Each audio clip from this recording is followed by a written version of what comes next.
समन्ता चक्रवालेषु अत्रा गच्छन्तु देवता सद्धम्मं मुनिराजस्स सुनन्तो सग्ग मोक्खदं धम्मස්සවන කාලෝ අයං භදන්තා ධම්මස්සවන කාලෝ අයං භදන්තා ධම්මස්සවන කාලෝ අයං භදන්තා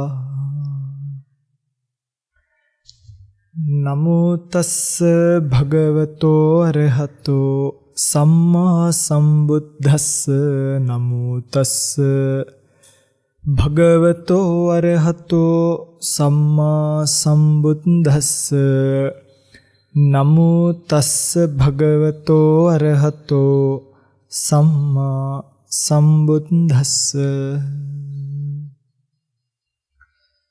සුදුද්දුසං සුනීපුනං යත්ථ කාම නිපාතනං චිත්තං රක්කේත මේදාවි චිත්තං ගුත්තං සුඛා වහಂತಿ සද්ධර්ම ශ්‍රාවක ගුණබර වාසනාවන්ත පින්වත්නි, බුදු කෙනෙක් ලෝකෙට පහළ වෙලා ලෝකයට ධර්මයේ දේශනා කරන්නේ අපිට අපේ හිත හදාගන්න. මගේ පින්වත්තුන් අහලා ඇති ඕවාද ප්‍රාතිමෝක්ෂය කියලා එකක් තියෙනවා. මේ ඕවාද ප්‍රාතිමෝක්ෂය ඇතුලේ ඒ කියන්නේ බුදුරජාණන් වහන්සේ තමන්ගේ ශ්‍රාවක සංඝයාට පනවපු ස්වයං හික්මීම පිළිබඳව රාමුව. ස්වයං හික්මීම පිළිබඳව රාමුවේදී උන්වහන්සේ සිහිපත් කරන්නෙම සබ්බ පාපස්සකරණං කුසලස්ස උපසම්පදා සචිත්ත පරියෝදපන. තමන්ගේ හිත දමනය කර ගැනීම ඒතං බුද්ධාන ශාසනං. සියලු බුදුරජාණන් වහන්සේලාගේ අනුශාසනාව වන බවයි. මේ තමන්ගේ හිත පාලනය කර ගැනීම කියන එක පින්වත්නි, මං හිතන්නේ මේ වර්තමාන කාලේ විශේෂම මේ පින්වතුල්ලා තමන්ගේ හිතත් එක්ක මේ කරන ගනුදෙනුවේදී අපි මේ කියාගෙන ඉන්න බණ ටිකත් එක්ක කෙනෙක් තමන්ගේ හිත දිහා බැලුවොත් එයාට ඒකාන්තයෙන්ම පුළුවන්කමක් තියෙනවා තමන්ගේ හිත දමනය කරගන්න. මොකද මේ හිත කියන්නේ පින්වත්නි හේතුඵල ධමයක්. ඒ කියන්නේ සෑම විඥානයක්ම සෑම සිතක්ම ඇති වෙන්නේ ඵලයකට අනුරූප, කියන්නේ හේතුවකට අනුරූපීව. ඒකට සිත කියන්නේ ඵලයක් නම් ඒ සිත ඒ ආකාරයෙන් ඇතිවීමටත් ඒ ආකාරයෙන් ඇති කරගෙන ගැනීමටත් අපිට යම් යම් හේතු සකස් කිරීමේ හැකියාවක් තියෙනවා. උදාහරණයක් විදිහට කෙනෙක්ට කෙනෙක් ගැන කරන බරපතල අයෝනිසෝ මනසිකාරයක් නිසා, කියන්නේ වැරදි මුල් කරගෙන වැරදි සෙවීම මුල් කරගෙන කරන වැරදි මානසිකාරයක් නිසා ඒ මානසිකාරයේ හේතු වෙලා ඒ මානසිකාරයේ කෙලවර ප්‍රතිඵලයේ විදියට ඒ මිනිස්යා පිළිබඳව දැඩි ක්‍රෝධයක් දැඩි වෛරයක් කියන ඵලය ඇතිවීමේ අවකාශය තියෙනවා. එතකොට ඒ වගේම ඒකේ විරුද්ධ පැත්ත. ඒ මිනිස්යාගේ තියෙන පුංචි හරි හොඳක් හරි කල්පනා කරලා නෑ හොඳමයි තියෙන්නේ, හොඳමයි පේන්නේ, හොඳමයි වෙන්නේ කියලා කල්පනා කළොත් සාංශාරික දුක විඳින සත්වයාගේ සාංශාරික දුක්ඛිත తත්වය පිළිබඳව කල්පනා කළොත් අපිට කිසිසේත් මේ මිනිස්යන් කෙරෙහි ද්වේෂයක්, වෛරයක්, ක්‍රෝධයක් ඇති වෙන්නේ නැහැ. අගතිගාමී සිතවිල්ලක් ඇති වෙන්නේ නැහැ. මේ තමයි බුද්ධ ශාසනයක නෙලා ගන්න පුළුවන් ලොකුම ප්‍රතිඵලය. පිටින් මම මේ බුදුරජාණන් වහන්සේගේ ශාසනයෙන් ඉගෙනගත්තු ලස්සනම කතාව තමයි මගේ ගුරු ස්වාමීන් වහන්සේට පින් සිද්ධ වෙන්නට උන්වහන්සේලාට පින් අනුමෝදන් කරන උදේ හවස අපි මොකද උන්වහන්සේගෙන් මම ඉගෙනගත්තු ලස්සනම කතාව තමයි හිත කියන්නේ ඵලයක්, හේතුව සකස් කරාම හිත වෙනස් වෙනවා. ය ධම්මා හේතුප්පබවා තේසං හේතුං තථාගතෝ ආහ තේසං චයෝ නිරෝධෝ එවං වාදී මහා සමනෝ. මේ මහා ශ්‍රමණයන් වහන්සේගේ කතාව තමයි, වාදය තමයි හේතුන්ට අනුරූපීව හටගන්න ධර්මතා හේතු නැති වෙනකොට නැති වෙනවා. තේ සංචයෝ නිරෝධෝ. අන්නේ හේතුන්ගේ නිරුද්ධ භාවයෙන් ඵලය නිරුද්ධ කරන ආකාරය සිතත් එක්කම බැඳිච්ච, නිර්වාණය දක්වාම ගෙවිච්ච, නිර්වාණය දක්වාම විහිදිච්ච හරි අපූර්ව ධර්මතාවයක්. පින්වත්නි, ඔබ අහලා ඇති මම මේ හිතගෙන කියාගෙන ඉන්නේ මේ තමයි බුද්ධ ශාසනයේ ප්‍රතිඵලය. ඔබට ඔබේ හිත හදාගන්න පුළුවන්. ඔබට ඔබේ හිත නමන්න පුළුවන්. ඔබට ඔබේ හිත ටියුන් කරන්න පුළුවන්. අපේ භාෂාවෙන් කියනවනේ. ඉතින් ඒ නිසා ඔබ මේක ගැන කල්පනා කරලා ඔබේ සිත හදා ගැනීම කියන කතාව කරන්නේ කොයි ආකාරයෙන්ද කියන එක හරියටම දැනගත්තොත්, හරියටම දැන ගැනීම තුළ ඔබට නිදහසේ මේ ජීවිතේ ජීවත් වෙන්න පුළුවන්. අපි උදාහරණයක් විදිහට මෙහෙම ගමු. මේක නිවනට බැඳෙන්නේ කොහොමද කියන එක මම පස්සේ ධර්මදේශනාව ඉවර වෙනකොට ලඟ වෙනකොට කියලා දෙන්නම්. අපි සාමාන්‍ය ජීවිතේ අපි කල්පනා කරව මේ හැම අපිට පහළ වෙන අගතිගාමී සිටිවිල්ලකදීම අපි කොහොමද මේ හිත හදාගන්නේ කියලා. සිත පාලනය කරගන්නේ කොහොමද කියලා අද දවසේ මේ ධර්මදේශනාවට අහලා තියෙනවා. ඉතින් මේ සිත පාලනය කරගන්න හිත ගැන දැනගන්න ඕනේ. ඔන්න මෙන්න මෙහෙම වෙනවා. අපිට කෙනෙක් ගැන තරහ සිතක් ඇති වෙනවා. මොකක්ද? එයා අපිට හොඳ නැති වැඩක් කළා. අපිට බැන්න කියලා හිතන්නකො ප්‍රසිද්ධිය ඇවිල්ලා ප්‍රසිද්ධ තැනක ඉඳන් හොඳටම බයිනෝ. දැන් ඕක අහන සාමාන්‍ය පෘථග්ජන මිනිස්සෙක්ට නම් පිටින් කේන්ති යනවනේ අප්පෝ මේමයි මට මෙහෙම කිව්වා හිටපන්කෝ මං අල්ල ගන්නම් දෙන්නම් එහෙම ඔහොමනේ හිතන්නේ. හැබැයි ඔන්න ඔබ කල්පනා කරන්න මෙහෙම දැන් ඔය හිටපන්කෝ දෙන්නම්කෝ ඔහොම හිතපු ගමන් මොකද වෙන්නේ? ඒ සිටීමේ කෙලවර තියෙන්නේ අර කතාව කියපු කෙනාව ගහන්න. එයාව උස්සන්න. එයාගේ අතපය බඳින්න. එයාගේ දැන් අපි හිතමු කොහොම කවුරු හරි කියලා බෙන්ගන්නේ කාර් එකක් ගෙනාවා කියලා. අපේ මිනිස්සු මේ යන ගමන් ගල් කැට අරගෙන කාර් එක හූරගෙන යනවා. ඕ වගේ මහා ඕන් නැති වැඩ කරන පිරිසක් ඉන්නේ. රැයට ගල් ගහනවා වහරවල් වලට. එයි තරහ පිට කරන්න බැරි කමට සීට් වලට ගල් ගහනවා, ජනේල් වලට වීදුරු වලින් ගහනවා.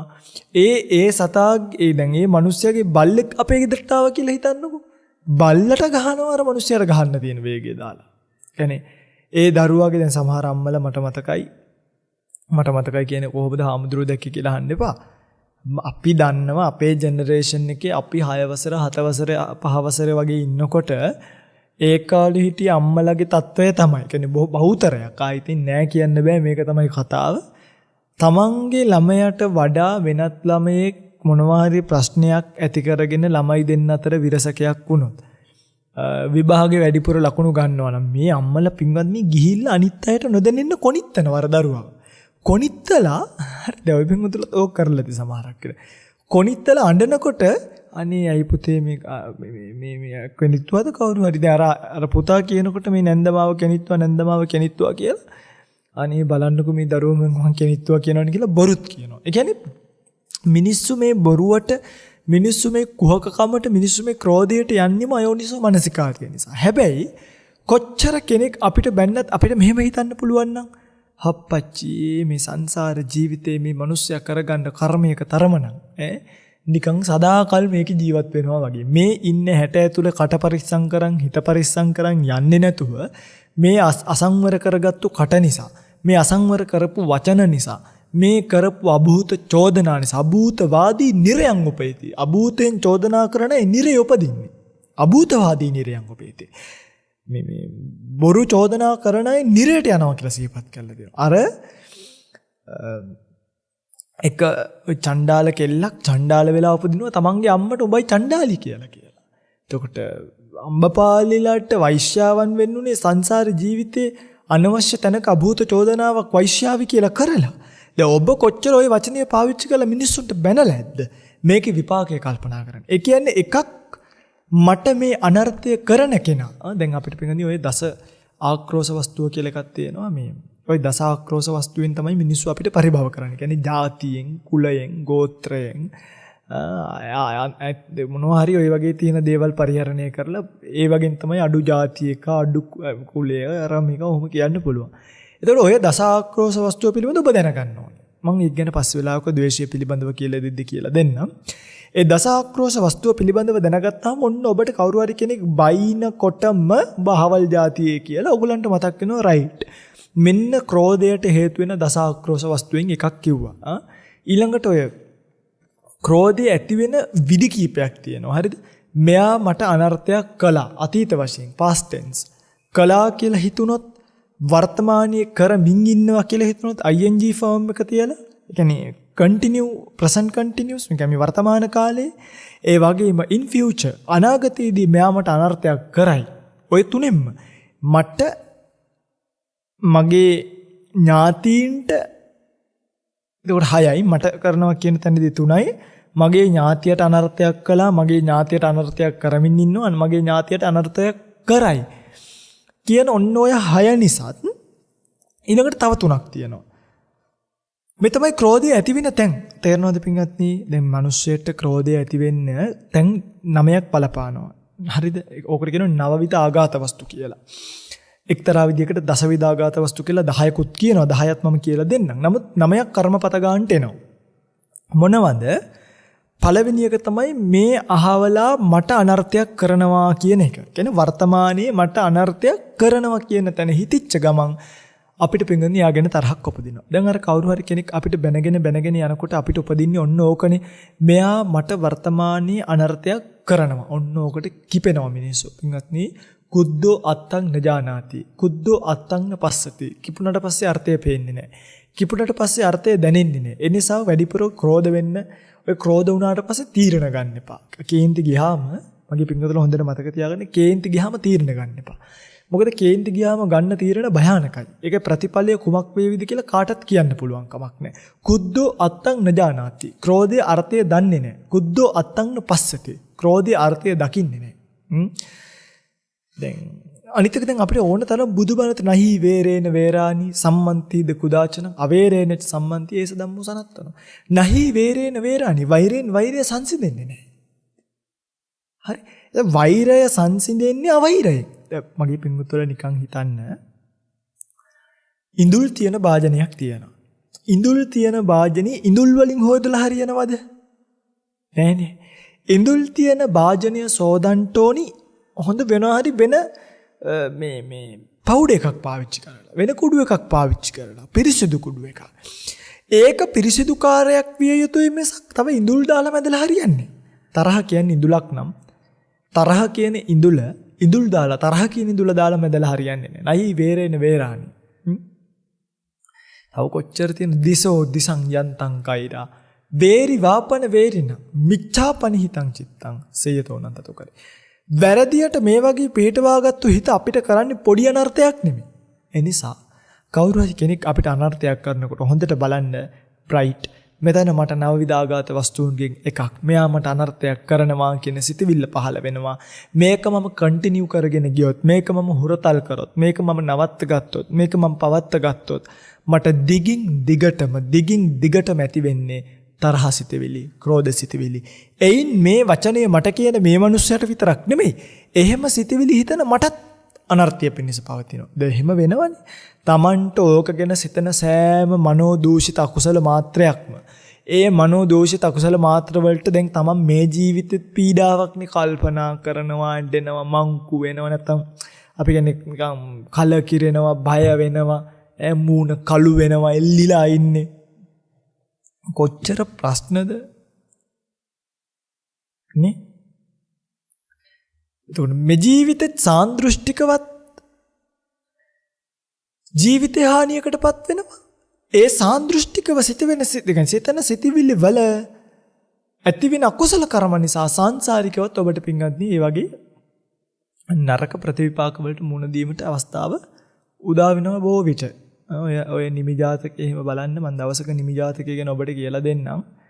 ඔය නිමි ජාතකය බලනකොට නිමි ජාතකයේ ඇතුලේ බොහෝ විට තියෙන ඔය හොරට බඩු කිරපු අය, අභූත චෝදනා කරපු අය, නැන්දම්මල ලේලිලගේ ප්‍රශ්න මේ ඔක්කොම පින්වත්නි කෙලවර වෙන්නේ නිරයෙන්.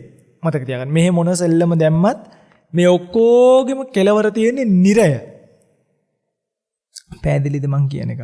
ඒ නිසා ඒ නිරයගාමි අකුසලයට ඉඩ දෙනවද නැද්ද කියන එක ඉතින් it's up to you. ඒක ඔයගලන්ගේ අතේ තියෙන එකක්.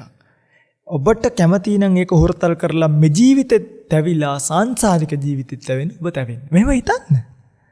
ඒ නිසා මෙන්න මෙහෙම හිතන්න. මට මේ තරහා කරන මට මේ බණිමින්දින්න පුද්ගලයා මෛත්‍රී කියන එක ප්‍රැක්ටිකලි එළියට ගේන්නේ මෙතනින්. මට මේ බයින පුද්ගලයා සංසාරිකව කොච්චර අකුසල් කර්ම විඳගනීද?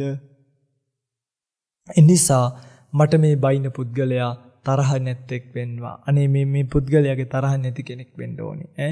වෛර නැත්තෙක් වෙම්වා. මේ පුද්ගලයා වෛරය කියන මාත්‍රියවත් නැති හිතක් ඇති පුද්ගලයෙක් බාටපත් වෙන්න.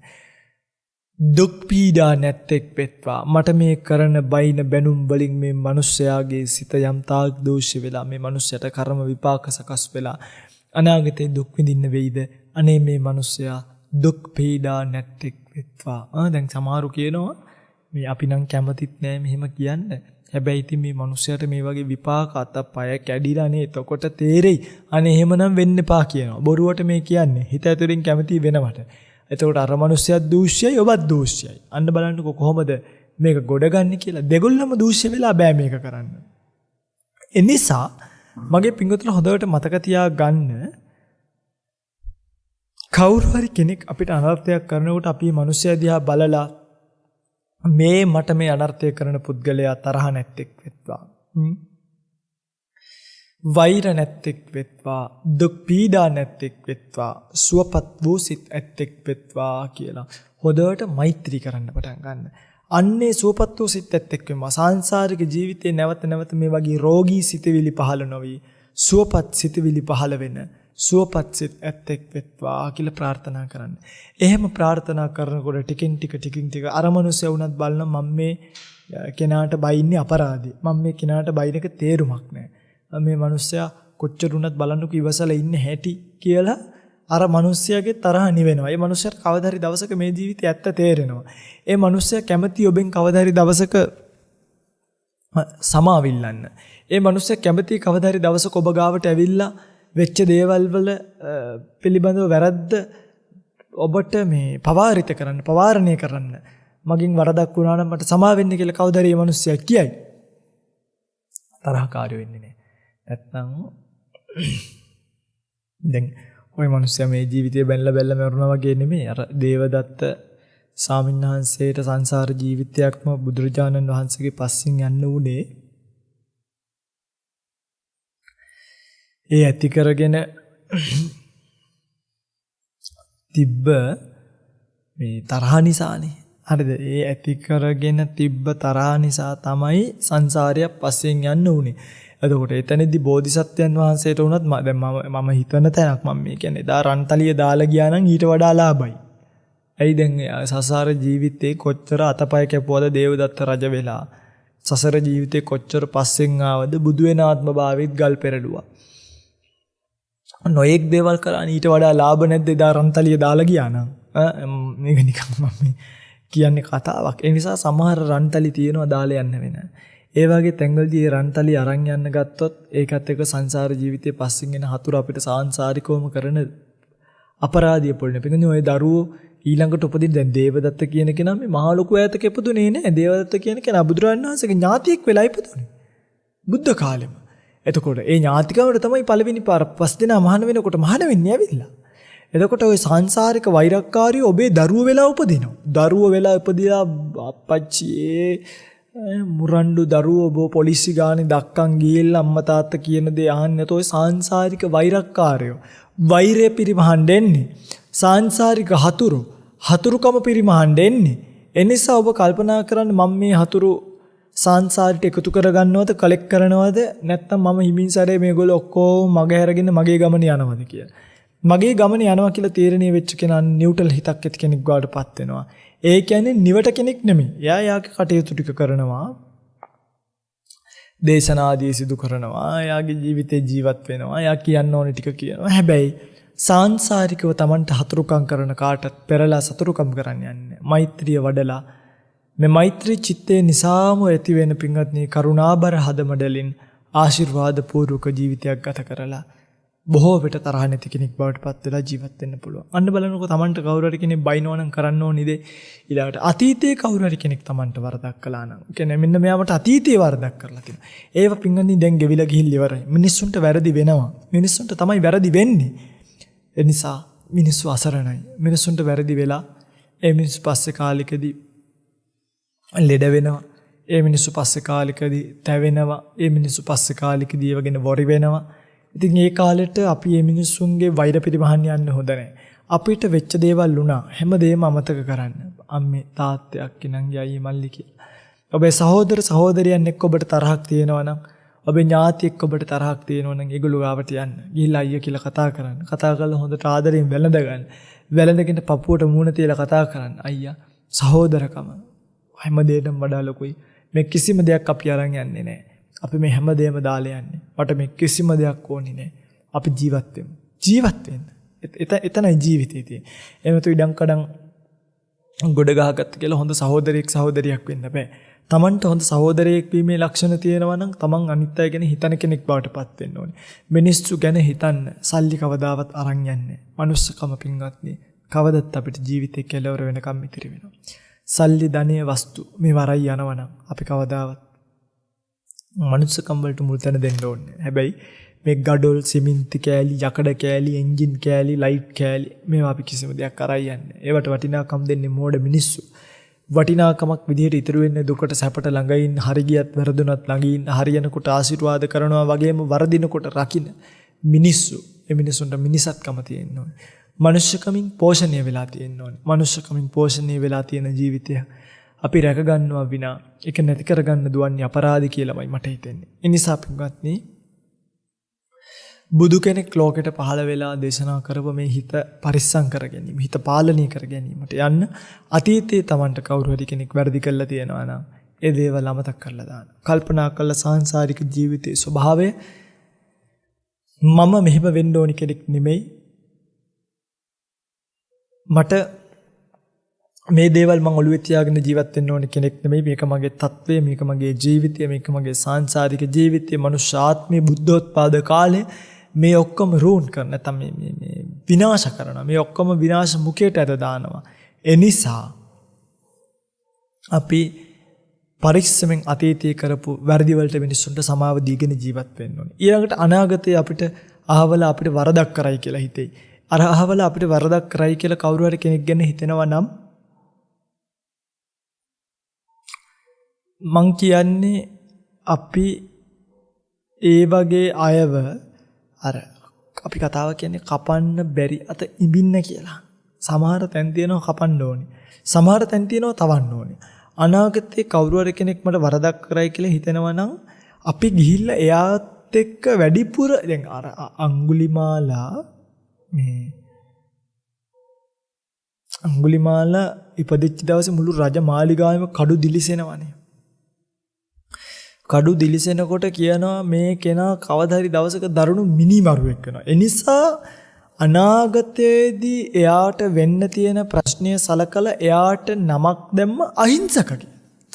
ඒ වගේ කවුරු හරි කෙනෙක් අනාගතයේදී ඕන් නැති පැත්තකට ඇදෙනවා නම් අපි එයාව දැම්ම ඉඳලම හොඳ පැත්තකට ගෙනියීමේ වගකීම අපිට තියෙනවා.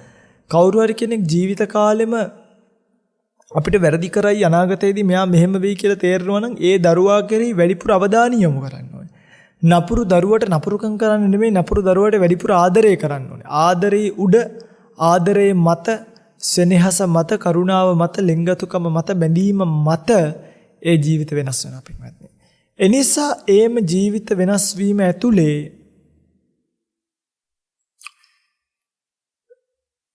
අපිට නිදහසේ ජීවත් වෙන්න පුළුවන්. ඔන්න බලන්න නවවිධ ආඝාත වස්තුන්ගෙන් තුනකට අපි මුහුණ දෙන්න ආකාරය. ඊළඟට මගේ ඥාතීන්ට වරදක් කරනවා. මගේ ඥාතීන්ට වරදක් කළා. මගේ ඥාතීන්ට වරදක් කරයි. තුන් ආකාරයනේ අතීත වර්තමාන අනාගත කියන ආකාරත්‍රය.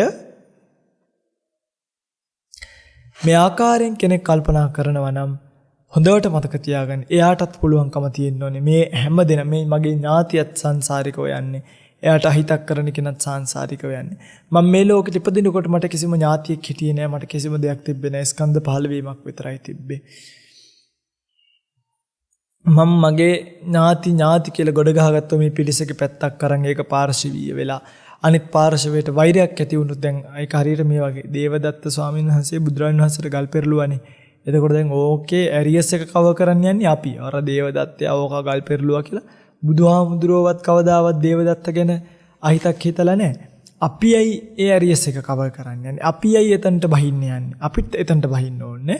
අපිට පුළුවන්කම තියෙන්න ඕනේ අනිත් අයගේ ප්‍රශ්නයක් අපේ ඇඟට දාගන්නේ නැතුව පරිස්සමින් යන්න. කම්මා විපාකා වත්තති. කර්මයේ විපාක භාවයටපත් වෙනවා.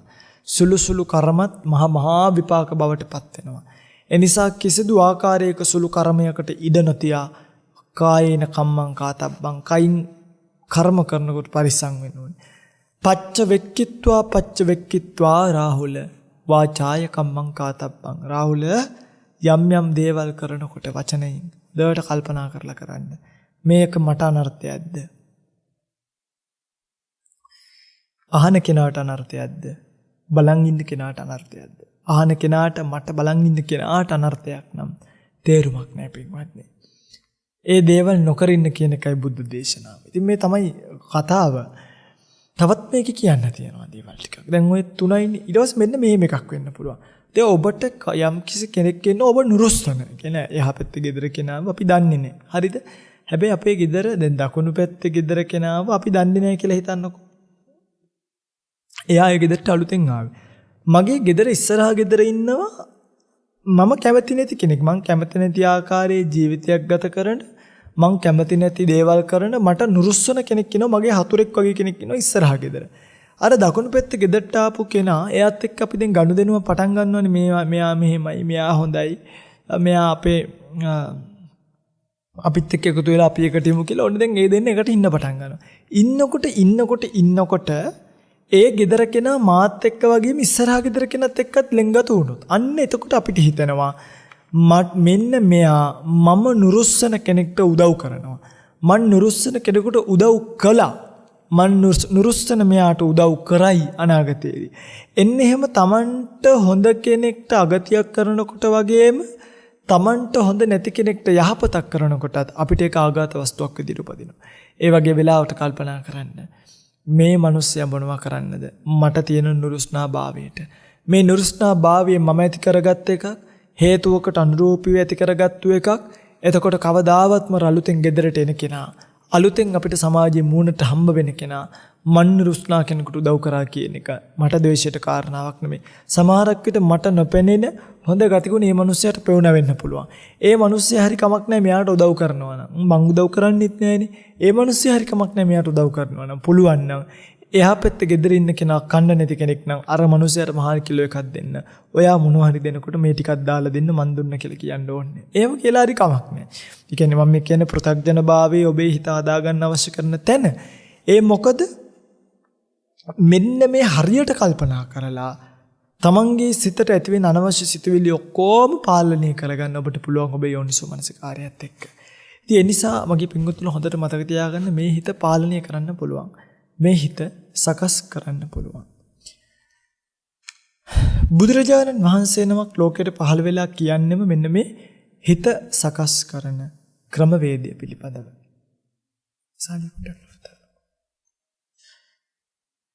ඉතින් ඔය එකක් විතරයි. තව දැන් ඔය මං කිව්වේ ද්වේෂය සහ මෛත්‍රිය පිළිබඳව කතාව. ඉතින් ඔය වගේම තමයි එක එක දෘෂ්ටි පිළිබඳව පන්නනවනේ ලෝකයේ දැන්. අපි හිතමුකෝ ඔය ලෝකේ තියෙන අපි ගන්නේ එක එක ජ්‍යොතිෂ ආදී සිදුවීම් නේද? දැන් ඔවා නැතුව නෙමෙයි. ජ්‍යොතිෂ කියන එක නැතුව නෙමෙයි. ජ්‍යොතිෂ කියන ඒවා ලෝකේ තියෙනවා. අපි ඒක දන්නවනේ බුද්ධ කාලේ ඉඳන්ම. බුදුරජාණන් වහන්සේ කාලේ ඉඳන්ම මිනිස්සු යම් දේවල් අනාවැකි අනාගත දේවල් ටික කිව්වදටත් අපි දන්නවා සාමාන්‍යයෙන් බුද්ධිමත් කෙනෙක්ට අපි නිකන් අහලා තියෙනවා අර නහය ලක්ෂණ ටික බලලා එයා බුද්ධිමත් කියලා කියන්න පුළුවන්. ඒ වගේ එක එක්කෙනාගේ පුරුෂ ලක්ෂණ ඉතින් තියෙන්නේ එක එක ලක්ෂණ විද්‍යාවන් ලෝකේ තියෙනවා. ඒවා ඉතින් භික්ෂුන් වහන්සේ නමකට තමන්ගේ වෘත්තීය විදියට මහාන වෙලා කරන්න සුදුසු දේවල් නෙමෙයි. ඒ වගේම ගිහි කෙනෙක්ට උනත් ඒවා ඕනවට වඩා විශ්වාස කරගෙන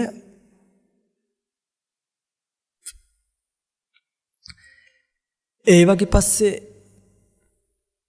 පන්නන්න ඕනි නෑ ගිහි කෙනෙක් කෙසේසේත්ම.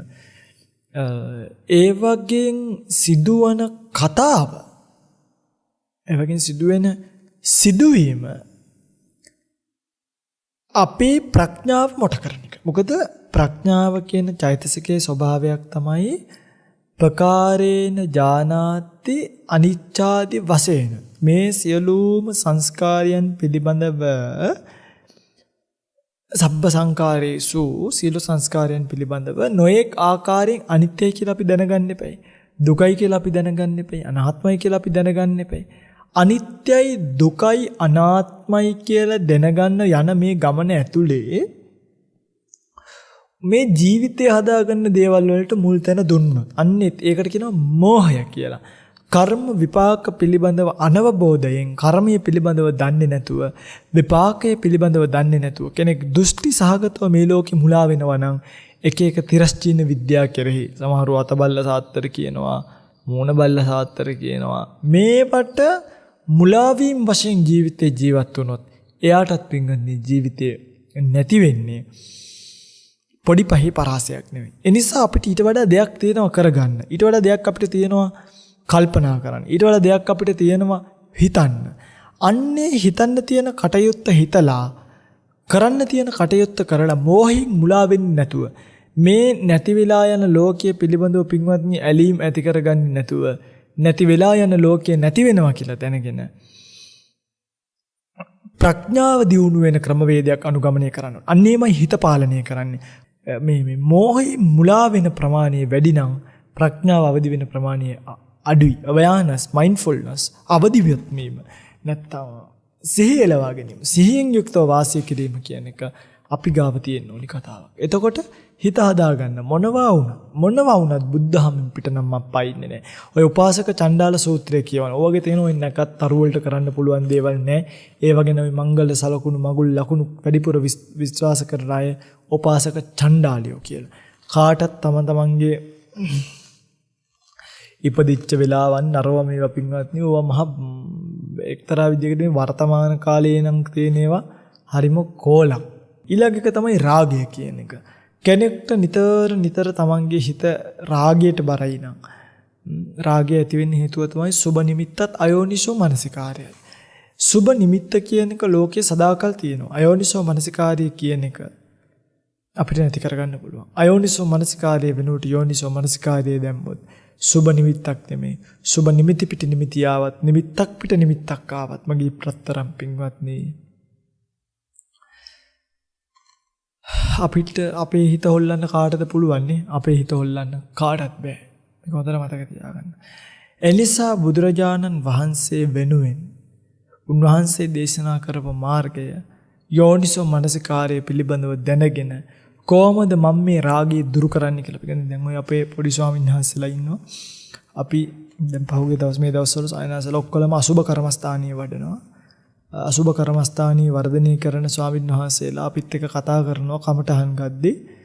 ඉතින් උන්වහන්සේලා කියන කතා කියන්නේ ඇත්තටම අපේ තියෙන ප්‍රායෝගික අත්දැකීම් පැත්තකට තබන්නකෝ. මේ ස්වාමීන් වහන්සේලා පුංචි අය එක එක තැන් වලින් ඇවිල්ලා මාසයක් දෙකක් තුනක් භාවනා කරලාම අපිට ඇවිල්ලා කියනවා ස්වාමීනි මේ කය නම් කුණු ගොඩක් යනකොට එනකොට විතරක් නෙමෙයි කෑම ටිකක් කනකොට පවාත් දැනෙනවා. මේක ඒකාන්ත කුණු ගොඩක් කියලා මේ කයෙන් ඈතර වෙනවා විනා මේ කයත් එක්ක ගත කරන කුමන ආකාරයේ සැපවත් ජීවිතයකවත් අර්ථය කුමක්ද? කුමන ආකාරයේ සැපවත් ජීවිතයකවත් අර්ථයක් නැහැ ස්වාමීනි. ඊතර වීමයි අර්ථය කියලා කල්පනා කරනවා. අන්න බලන්න අසුබය වඩලා කයේ තියෙන කුණප කොටස් පිළිබඳව කල්පනා කරලා කයේ තියෙන වැඩක් නැති දේවල් පිළිබඳව කල්පනා කළාම මිනිස්සෙක්ට ශරීරය පිළිබඳව ඇති වෙන්නේ යහපත් හැඟීමක් මේ නෙමෙයි ඇත්තටම අයහපත් හැඟීමක්. ඒ අයහපත් හැඟීම සංසාරේ උදා කරන්නේ යහපතක් මිසක් අයහපතක් නෙමෙයි. ඒ නිසා අනිවාර්යයෙන්ම මේ ලෝකයේ පිළිබඳව කල්පනාව අරගෙන මේ ලෝකයේ තියෙන යථාර්ථය පිළිබඳව දැකලා ඒ යථාර්ථවාදී ලෝකයේ නීතිය තේරුම් අරගෙන මේකෙන් ඈතර වෙලා යෑම තමයි අපිට කරන්න පුළුවන්. විශේෂයෙන්ම ලෝභ, ද්වේෂ, මෝහ කියන කුසල කර්ම තුන තමයි අපිට නිතර කරදර කරන්නේ. ඉතින් ඔබට මට කියන්න තියෙන්නේ සුදුද්දසං සුනීපුණං යත්ත කාමනිපාතින. මේ හිත කැමැති කාමයන්ගේ වැටෙනවා. ඒ කැමැති කාමයන්ගේ වැටිලා ඒ කැමැති කාමයන්ගේ හැසිරීමට මේ හිතට හරි පුදුම හැකියාවක් තියෙනවා. ඒ හැකියාව සිතේ සාමාන්‍ය ස්වභාවය. ඒ කියන්නේ සත්‍යයට මේ රාග කරන්න, ලෝභ කරන්න, ද්වේෂ කරන්න උගන්වන්න ඕනේ. සත්‍යයේ සාමාන්‍ය ස්වභාවයම තමයි උප්පත්ති ස්වභාවයම තමයි ලෝභ කරන ස්වභාවය. සත්‍යයේ සාමාන්‍ය ස්වභාවයම තමයි ද්වේෂ කරන ස්වභාවය. සත්‍යයේ සාමාන්‍ය ස්වභාවයම තමයි ආදරය කරන ස්වභාවය. සත්‍යයේ සාමාන්‍ය ස්වභාවය තමයි ඇලීම, බැඳීම, උපාදානීය ගැටීම කියන ස්වභාවය.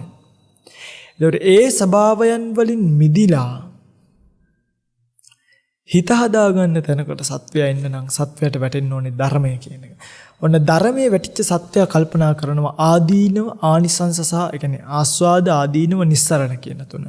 අස්සාදංච ආදීනවංච නිස්සරණන්ත යථා භූතං පජානාති. කෙනෙක් මේ වගේ තියෙන මේ ආස්වාදයත් ආදීනවයත් නිස්සරණයත් මනාව දැක්කොත් හරි මනාව දුටුවොත් පින්වත්නි මේ සත්‍යම කතාව තමයි කෙනෙක් මේ යථාර්ථය මනාව දිටීම තුල මනාව දැකීම තුල ආයිත් සැරයක් මේ ලෝකෙට ඇලෙන්නේ නෑ. තේරුණාද මම මේ කියන එක? එනිසා මගේ රත්තරම් පින්වතුල්ලා හොඳට මතක තියාගන්න බුදු කෙනෙක් ලෝකෙට පහළ වෙලා දේශනා කරපු මේ ඇත්ත පිළිබඳව කරන කල්පනාව හිත පාලනය කරගන්න නම් ඔබට සිද්ධ වෙනවා ඇත්ත කල්පනා කරන්න. හිත පාලනය කරගන්න නම් ඔබට සිද්ධ වෙනවා ජීවිතය පිළිබඳව කල්පනා කරන්න.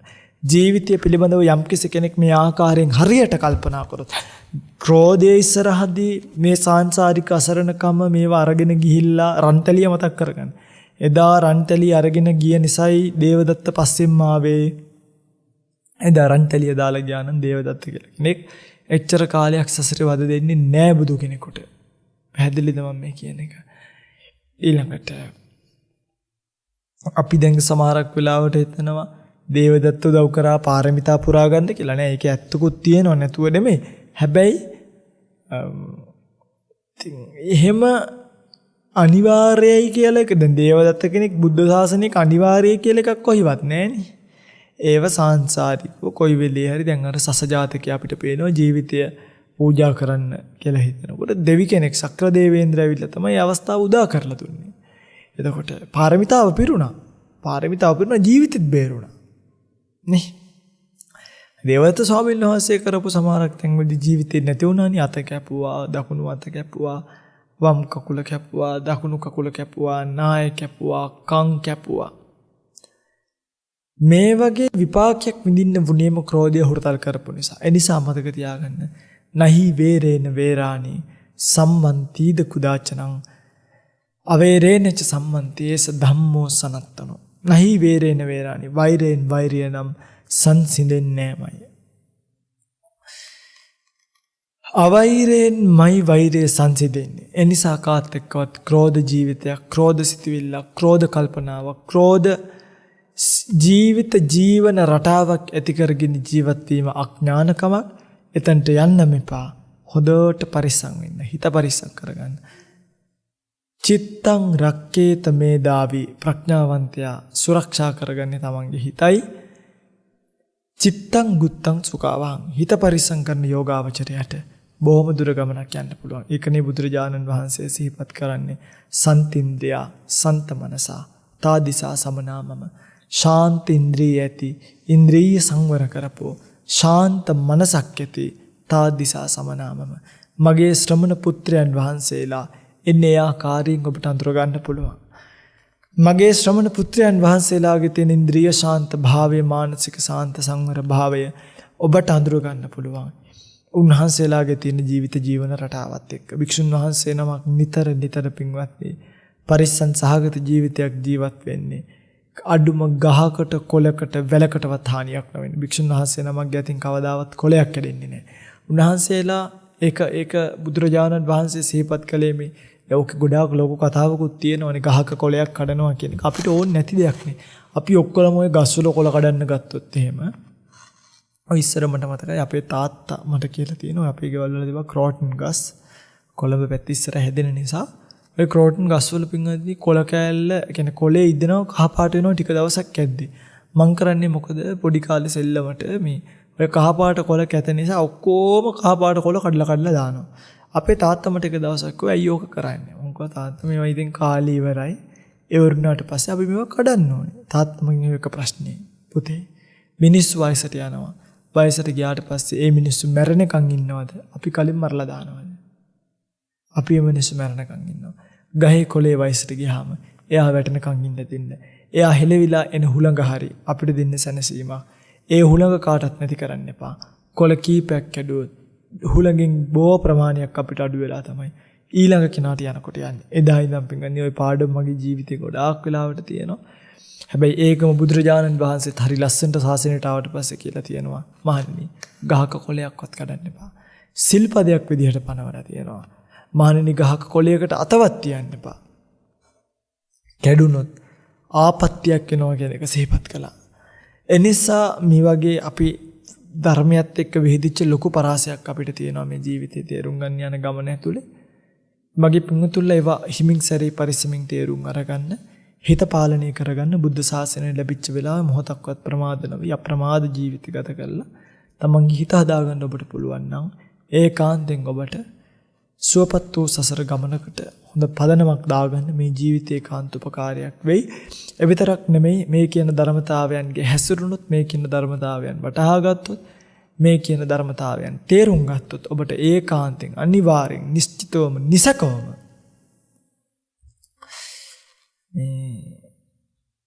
වෙනස් වූ ජීවිතයක් ගත කරලා සනීපදායක ජීවිතයක් ගත කරලා සනීපදායක සසරකට මඟ පාද ගන්න. ඒ සංසාර ජීවිතයේ කෙලවර ලබන්න පුළුවන් නිර්වාණය සාක්ෂාත් කරගන්න ඒකාන්තයෙන් මේ ධර්ම දේශනාවෙන් රැස් වූ කුසලය හේතුවක් පාරමිතාවක් වෙයි. දෙවියන්ට පින් අනුමෝදන් කරමු. ආකාසට්ටා ච බුම්මට්ටා දේවානාගා මහිද්దికා පුඤ්ඤන්තං අනුමෝදිත්වා චිරං රක්칸තු ශාසනං. ආකාසට්ටා ච බුම්මට්ටා දේවානාගා මහිද්దికා පුඤ්ඤන්තං අනුමෝදිත්වා චිරං රක්칸තු දේශනං. ආකාසට්ටා ච බුම්මට්ටා දේවානාගා මහිද්దికා පුඤ්ඤන්තං අනුමෝදිත්වා චිරං රක්칸තු මං පරන්ති.